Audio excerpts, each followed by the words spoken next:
sa seedling ko na talong. Ito yung talong na sinidling ko.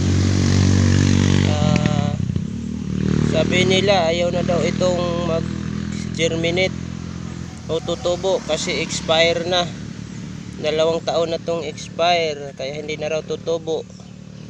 Pero ito tumubo. Binabad ko sa sa Growers Beat 1000 plus.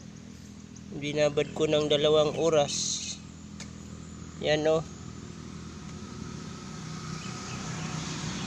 expire.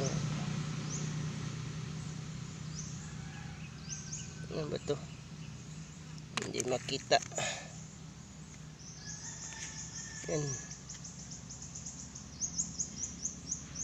Hindi makita ang expiration date. Ayan yan ang tumubo.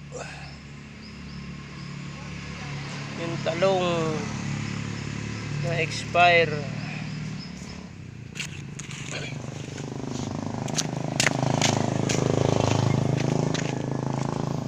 Yan ang dami seedling na talong.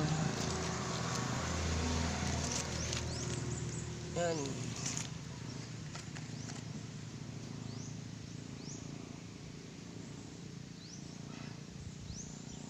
Hindi makikita ang expiration date. Ito talagang expire na to ng 2 taon.